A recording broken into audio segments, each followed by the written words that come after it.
My name is Kelly Watson. At first, my marriage was blissful.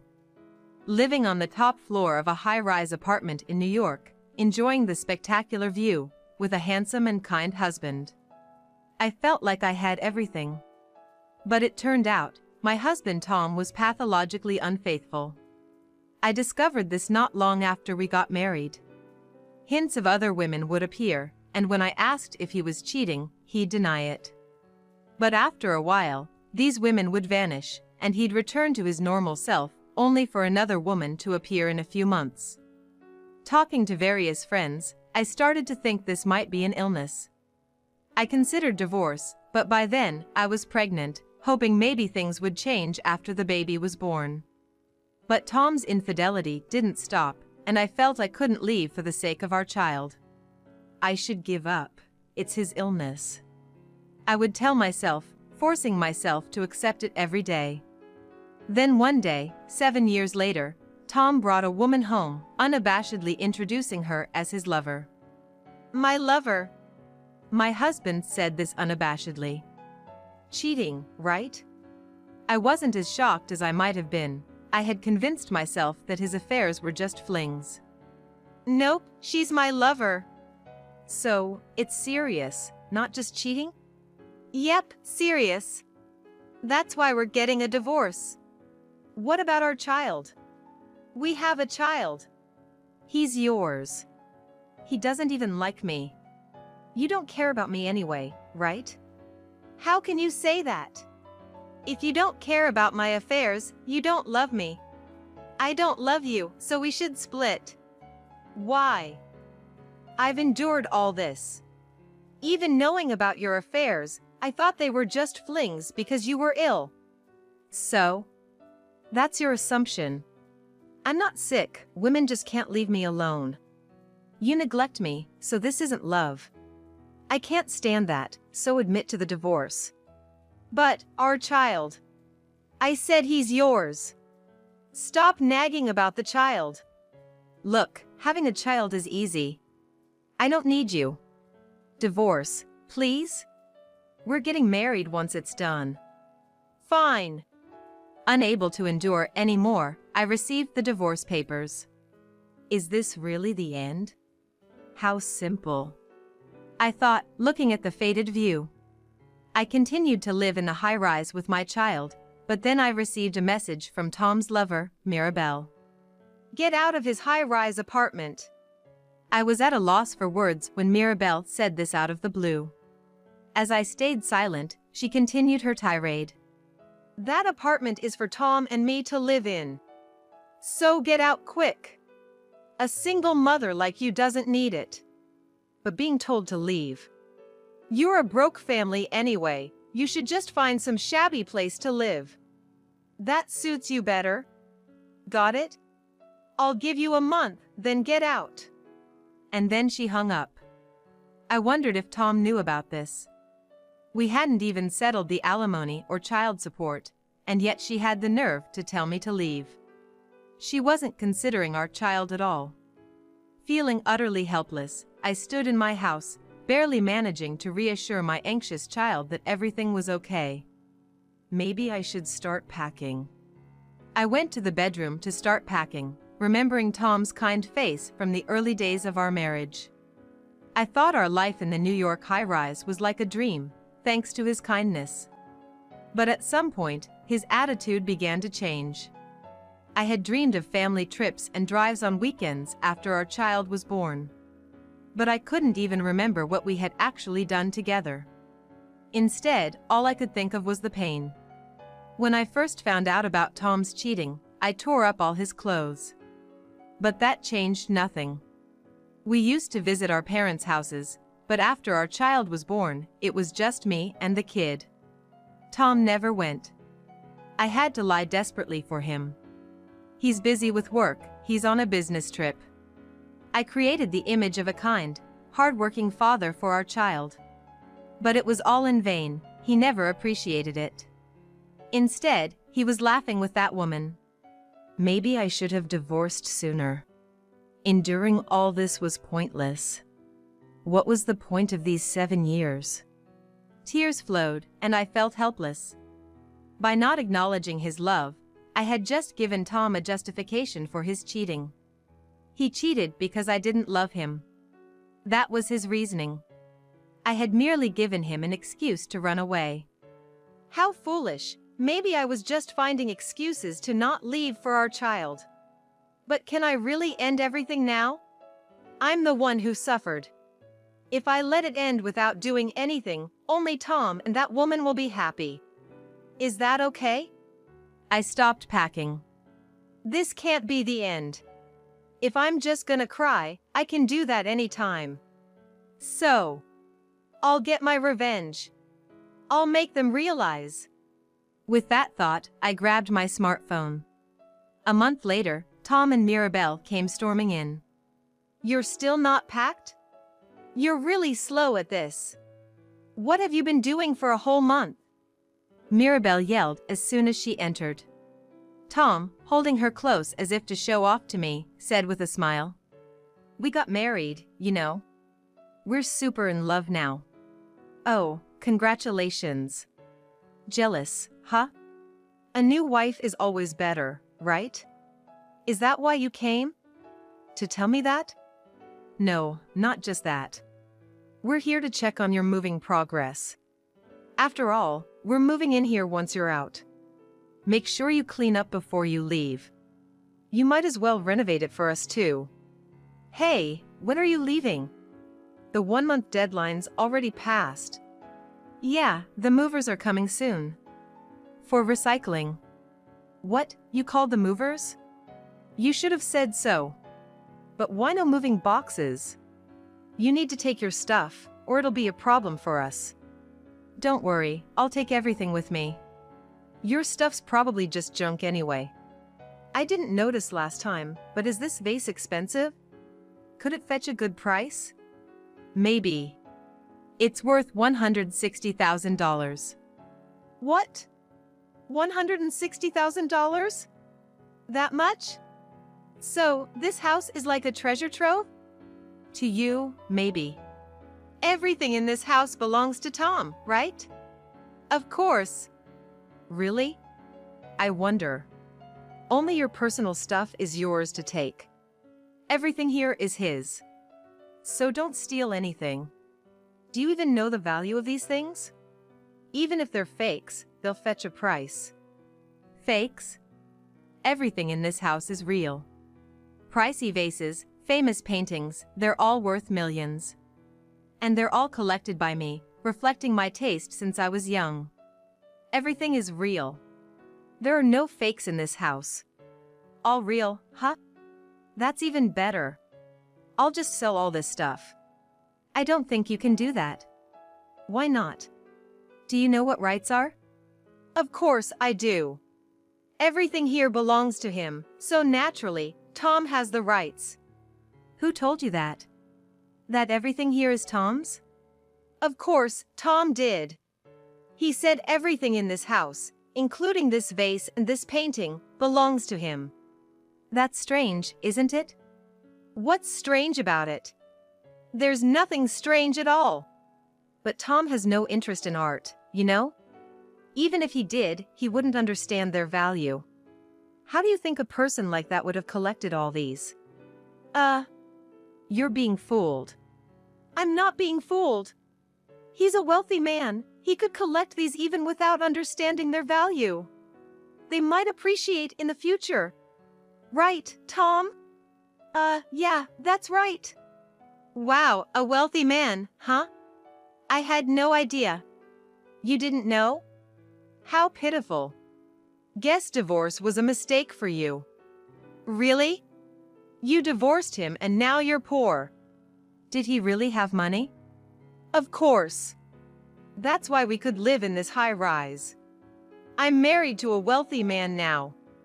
So, for this past month, he's been letting you live in luxury? Well, we just divorced, so there's no money yet. But things will go back to normal soon. Why no money after the divorce? I haven't even received alimony or child support yet. Well, maybe there's some cash tied up elsewhere. Optimistic, aren't you? What about his job? What does your wealthy husband do? He must be really busy, right? He's taking time off for our new home. Off work for a new home?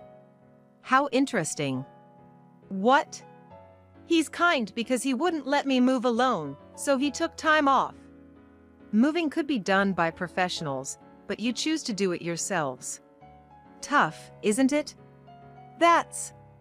No, Mirabelle. It's important to handle important things ourselves. Whether small or big, we believe in doing it ourselves. Yet when it was my turn, everything was left to professionals. And moving doesn't take a month. Why not just work? You don't need to worry about us. He knows what he's doing, and you shouldn't interfere with his work. Well, if you think so. That's right. Just because you were dumped, don't meddle. Once you're out, we'll move in and enjoy a comfortable life. We'll see how that goes. Something feels off here.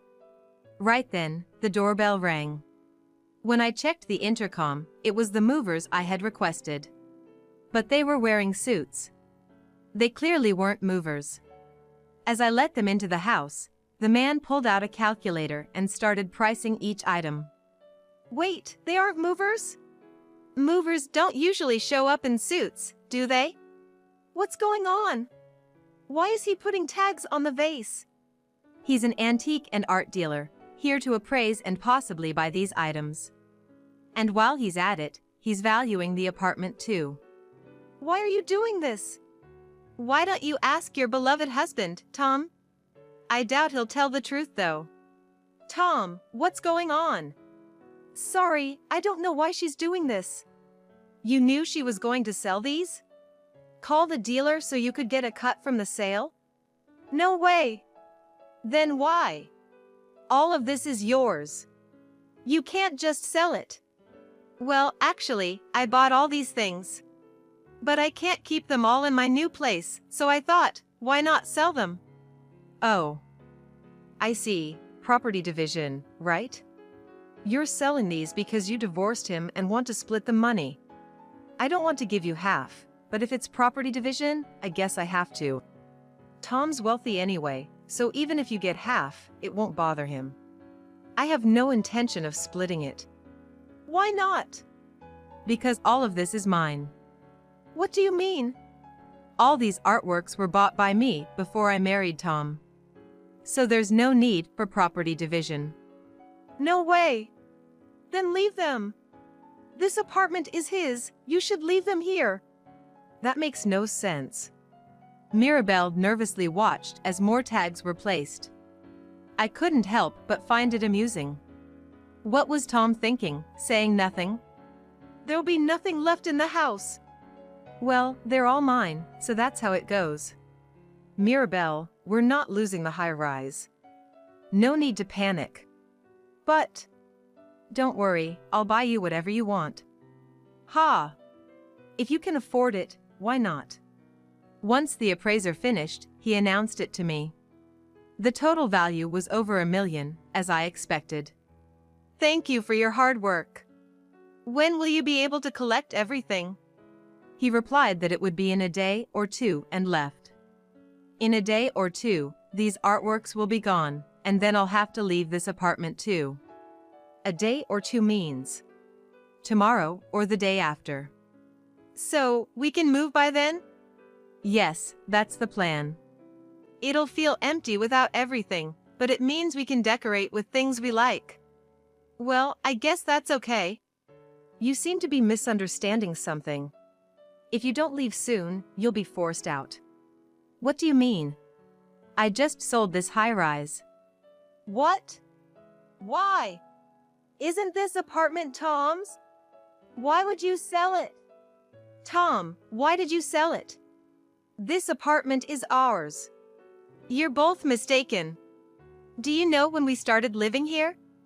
Right after we got married, right? The question is, when was it purchased? Right after we got married. Do you remember buying it?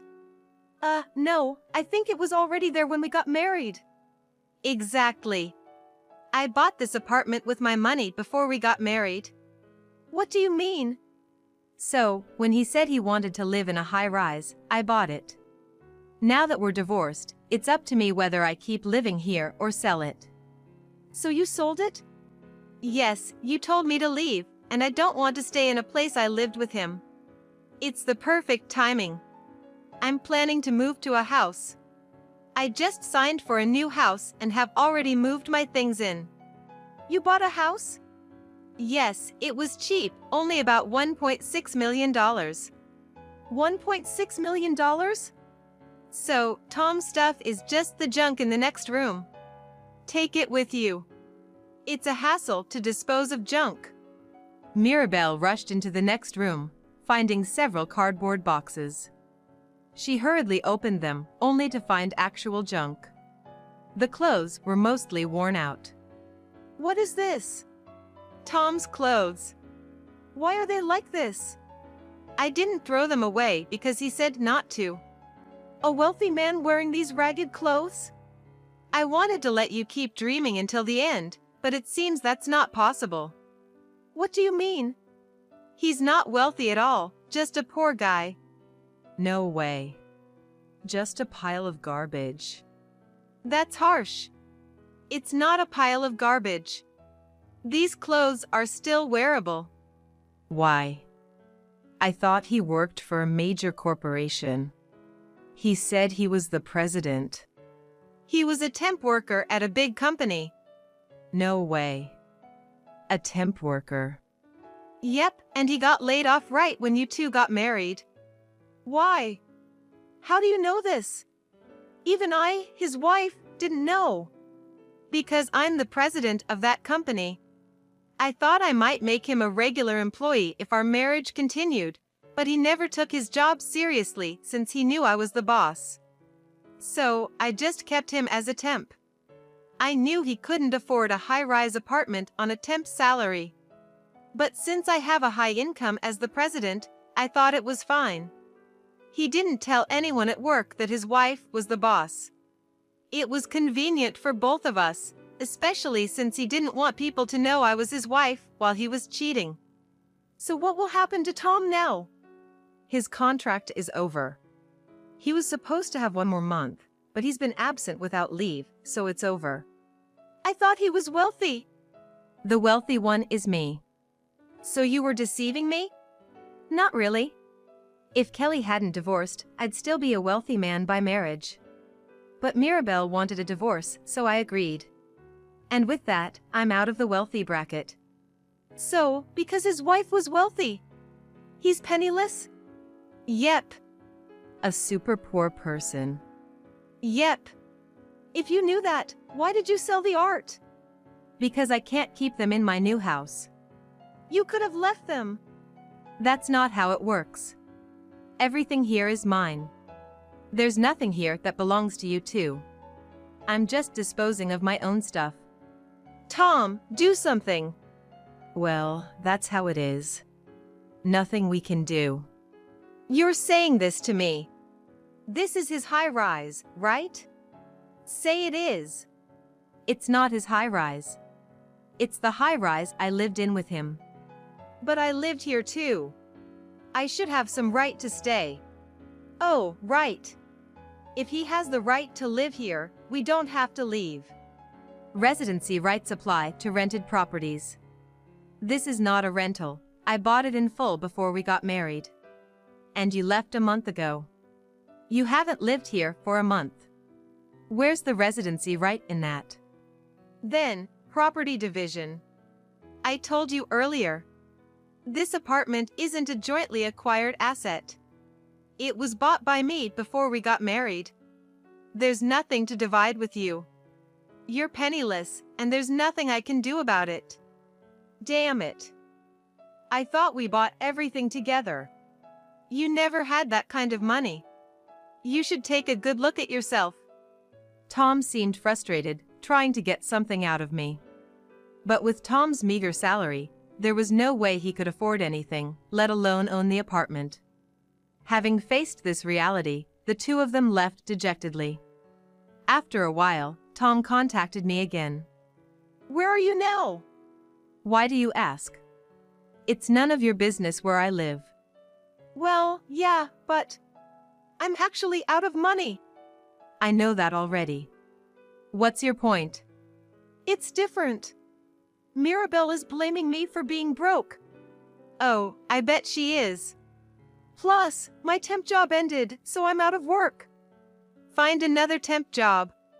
Yeah, I know. But I'm not used to other jobs, and there's the whole thing with interpersonal relationships.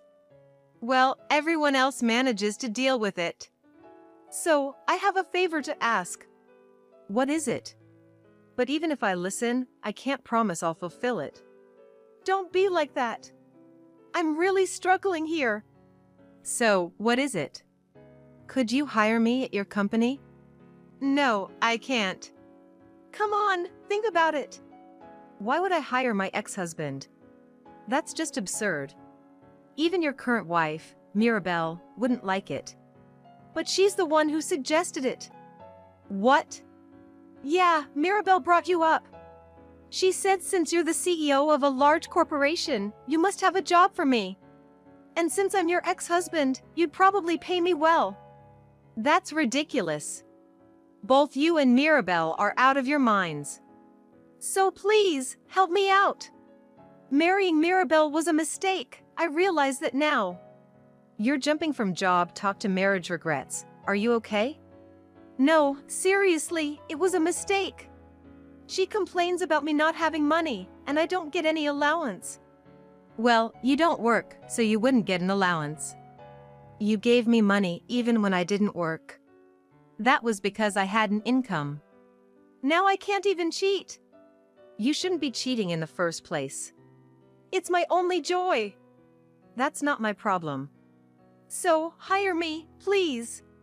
Why would I hire someone like you who doesn't work? That's just not happening. If I'm going to hire someone, it'll be someone who actually works. I'll work hard this time. Do you really think I can believe you now? A man full of lies is not trustworthy. Then I'll write a pledge. Even if you wrote that, it wouldn't mean anything coming from you. Don't say that. Come on, help me out. If I don't get a job, Mirabelle will be mad at me. That's not my problem. You chose this path. And things are only going to get worse from here. Worse? What do you mean? Mirabelle has a lot of debt. What? Really?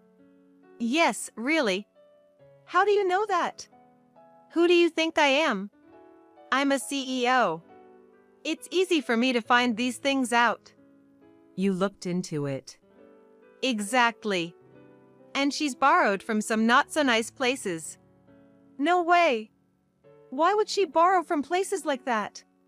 She's on the blacklist. She can't borrow from reputable sources because she never pays back. She's pretty well known among payday lenders.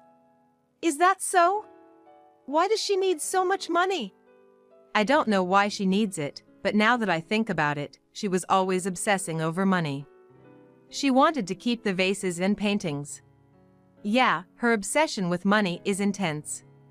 So, the amount she's borrowed, even from just the reputable lenders, is huge. The interest is piling up. She borrows from one place to pay another, creating a snowball effect. It's quite impressive, making snowballs without any snow. This is the worst. What should I do? Well, so, since she borrowed it, it's not my problem. The responsibility to pay it back is hers. So, if I divorce her, I won't be affected. That's unlikely. Why? Why do you think she married you? Because I'm handsome. There are other handsome men out there. She thought you were wealthy. She thought marrying a wealthy man would erase her debts. Turns out you're broke. If she lets you go now, she'll have to pay back everything herself. She won't let you go. That's ridiculous. So that's why she's always talking about money? Maybe. So, I'm basically working for her now? Looks like it. This is too much. Well, you made your bed. You betrayed me and our child. Mirabelle probably thought you'd be quiet about her cheating, just like you were with me. But fairy tales don't happen that often. I've been tricked? It's like the fox and the raccoon tricking each other. Fox and raccoon? Yes, both of you were deceiving each other. What if some scary people come to collect the debts? That might happen. You should be prepared for that. No way. Kelly, please help me. Hire me with a high salary. No way. You're not worth a high salary. You can't do anything. Don't say that. I'll really work hard this time. If not, lend me money for a divorce lawyer. Don't joke. If you want to talk about that, first pay the alimony and child support. Kelly. Later, Tom, cut off from income, was constantly nagged by Mirabelle to work. But used to a life with me, he despised working. The thought of all his hard-earned money going to Mirabelle's debts made him not want to work, even joking that working would mean losing. They fought every day, but without money, they couldn't live. Tom borrowed money and tried to increase it through gambling, falling into a vicious cycle. Realizing this wasn't working, he finally found a part-time job. However, he was the epitome of a man with naive thinking. However, his naive attitude led to quitting every time a high school senior or an older woman employee scolded him, making no money at all. Meanwhile, Mirabelle racked up more debts. Substantial amounts. Before Tom even found out about it, she had disappeared without a trace. It turns out that the reason for the debt was to pay off her own debts, and she had borrowed the money under Tom's name. Tom, overwhelmed by the ballooning debt, apparently complained that he wasn't the one who borrowed the money. However, the lenders, being from the more dangerous side of money lending, just yelled at him, like we care, and that was the end of it. He had to pay no matter what and came to me begging, but I refused. I haven't seen him since then, and no one knows what became of him. As for me, I got tired of high-rise living and bought a house, now enjoying harvesting in the home garden with my daughter. Seeing her happy face, I feel confident that divorcing was the right decision.